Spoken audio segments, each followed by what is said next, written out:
Bonjour à tous et bienvenue sur boursicoté.com pour cette nouvelle analyse technique du CAC 40 en clôture avec au final une bien belle séance. Hier je vous indiquais donc qu'il fallait surveiller ici les contacts sur ces moyennes mobiles. Ce matin je vous indiquais que le comblement du gap ici nous donnerait des informations surtout s'il intervenait et puis si on venait combler cet autre gap qui était resté ouvert ici entre le 10 et le 11 mai.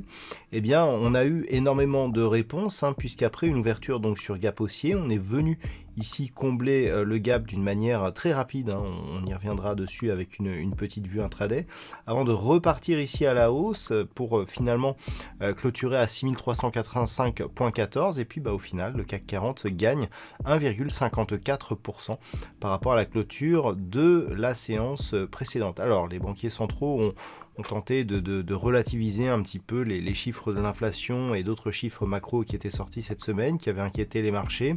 Ça a relativement bien fonctionné, puisque l'on peut voir ici que la zone des 6300 points ici a été utilisée comme support. Alors cette zone elle est très intéressante à observer. Ici en unité de temps H4, on a vraiment la matérialisation du gap ici qui se fait de manière très simple. On avait ici cette zone des 6300 points qui était déjà zone de résistance ici par rapport à toute cette phase d'évolution. On a ouvert sur des niveaux très élevés, puisqu'on a ouvert avec presque 40 points de gap par rapport à la séance précédente. On est venu ici combler ce gap et tout de suite on est reparti à la hausse. C'est très net ici sur cette vue. Et donc on valide bien déjà c'est que la moyenne mobile 20 exponentielle ici que je vous présentais ce matin, elle n'est plus résistante, elle a même plutôt agi comme support sur justement ce fameux comblement. Et puis le fait que l'on soit venu ici casser cette zone des 6350 et donc totalement combler le gap qui s'était ouvert ici en début de semaine, nous indique qu'on est sur une possible reprise ici du mouvement haussier. On s'est approché d'ailleurs des points hauts significatifs qui avaient été marqués précédemment. Donc si on revient sur une vue daily, on est vraiment ici sur une configuration de reprise. Et donc par rapport à la consolidation que nous avons eue, on voit qu'on repart ici à l'assaut des plus hauts significatifs. Du point de vue des indicateurs techniques, on matérialise bien ce changement de dynamique avec des histogrammes du MACD qui repartent à la hausse. Le RSI, quant à lui, reste neutre. On est toujours dans cette évolution totalement neutralisée du point de vue de cet indicateur. Les volumes, par contre, sont assez décevants puisqu'ils sont inférieurs à la moyenne. Et donc, on ne peut pas réellement parler de conviction. C'est intéressant d'avoir des hausses de volume lorsque l'on a des bougies comme ça, où l'ombre est portée sur une partie unique de la bougie, ici donc totalement sur la partie inférieure. Le fait d'avoir beaucoup de volume ici sur ce type de bougie nous aura indiqué ici une relative force, parce que ça voudrait dire que les marchés ont baissé, mais qu'ensuite il y a une grosse conviction qui ont fait remonter les cours. Et pour sûr, on avait la même chose hier, c'est-à-dire une séance ici avec une ombre essentiellement portée sur la partie inférieure de la bougie, mais qui n'a pas, malgré ici cette volatilité, donné de volume supérieur à la moyenne. Donc attention, on remonte peut-être un peu trop rapidement. Nous sommes vendredi. Avant d'aller plus loin, je vous propose une vue sur les marchés en hebdomadaire pour avoir cette bougie ici, cette forte bougie d'hésitation. Donc on avait ouvert ici sur un nouveau plus haut. On est venu hésiter ici, on s'est approché de la zone des 6110 points et on est remonté quasiment clôturé sur les niveaux identiques au niveau d'ouverture. Du point de vue des indicateurs techniques, on est toujours ici sur une configuration de perte de dynamique avec des histogrammes du MACD ici qui sont très hésitants, mais on a malgré tout un RSI qui reste en surachat. Alors cette configuration, elle n'est pas très bonne. Un RSI en surachat avec un MACD hésitant, en général, c'est un signal de consolidation et donc c'est ce qu'il faudra surveiller ces prochaines semaines puisqu'on le voit ici d'un point de vue moyen terme. Cette configuration d'indicateurs nous montre plutôt une probabilité ici donc de plafonnement, voire de retournement. Donc c'est ce que l'on aurait si les cours venaient à casser ici cette zone des 6110 points. On pourrait même remonter cette zone ici sur ce niveau commun, proche ici des 6150 points. C'est une zone qui avait déjà été identifiée comme une zone de résistance support plutôt intraday.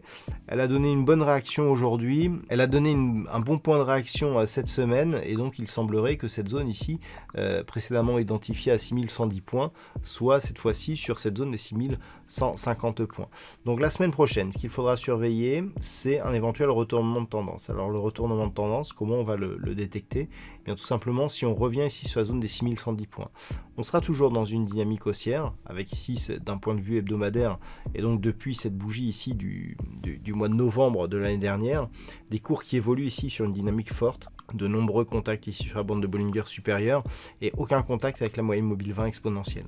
Donc si on venait ici sur cette moyenne mobile, on aurait déjà un petit signal d'affaiblissement, et si on cassait cette moyenne mobile, encore plus. Pour l'instant, on visera donc la zone des 6110 points. Une rupture de cette zone fragiliserait la poursuite de la dynamique haussière. Mais par contre, si les cours continuent ici à évoluer et notamment persistent au-delà des 6400 points, là on validera une possible continuité du mouvement.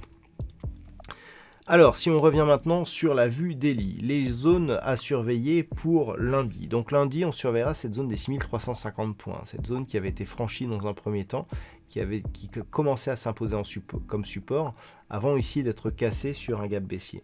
On est venu tester la zone de support inférieure avant de revenir casser cette zone des 6350 points. Maintenant, pour valider la poursuite d'un mouvement haussier, il faut que cette zone tienne et s'impose comme support. Si ce n'est pas le cas, on aura toujours un signal d'affaiblissement et certainement à venir une neutralisation du CAC 40 ici, grossièrement entre 6215 et 6400 points. Si vraiment on arrive à s'affranchir de manière très rapide, et quand je dis très rapide, c'est vraiment lundi, si on arrive à s'affranchir de cette zone et à marquer de nouveaux points hauts significatifs dans des volumes qui remontent un petit peu, puisque je vous rappelle qu'ils sont inférieurs à la moyenne, là on aura effectivement une conviction assez intéressante à travailler. Par contre, si dès l'ouverture on repasse ici sous la zone des 6350 points, au mieux, ça sera une neutralisation tant que l'on est ici entre ce 1215 et 6350 points. Par contre, sur rupture des 6215 points, même pas nécessairement de cassure ici de cette zone de point bas. À partir du moment où on aura une rupture ici de cette zone des 6215 points, on visera un possible retour sur les 6110 points. Et sur 6110, eh bien, dans ce cas-là, on validerait certainement un retournement. En tout cas, on aura un gros signal de retournement. On peut noter que la zone ici que nous avions à 6150 points, elle jouera aussi éventuellement un rôle en cas de franchissement, puisqu'il sera intéressant, vu qu'on a eu quand même deux réactions majeures sur cette zone, de voir si les cours ici cassent, et bien s'il y a des réactions sur ce niveau. Si par exemple on a une cassure sans aucune réaction, là ça sera interprété comme un signal de force plutôt, et donc de possible accélération d'un mouvement baissier. Voilà donc ce que l'on peut dire pour cette analyse technique du CAC 40. Globalement, le biais en tout cas reste haussier, et c'est aussi ce que nous indiquent les statistiques. Alors les statistiques sont assez partagées pour les 3 prochains jours de la semaine prochaine, à savoir lundi, mardi, mercredi. On a des probabilités qui sont tantôt haussières, tantôt baissières, et toujours dans des pourcentages assez proches des 50%. À titre d'exemple, pour la journée de lundi, on est sur une évolution, donc sur une probabilité d'évolution à 51% par rapport au niveau d'ouverture, donc autant dire que c'est une chance sur deux. Par contre, donc mardi, mercredi, c'est soit haussier, soit baissier. Et par contre, à partir de jeudi, pour jeudi, vendredi, on a une probabilité qui monte fortement, avec beaucoup plus de conviction, et notamment pour jeudi. On a une très grosse probabilité pour jeudi. Voilà donc pour ce point CAC 40. Je vous souhaite un très bon week-end. On se retrouve donc dès la semaine prochaine pour d'autres analyses techniques, toujours sur le site boursicoté.com.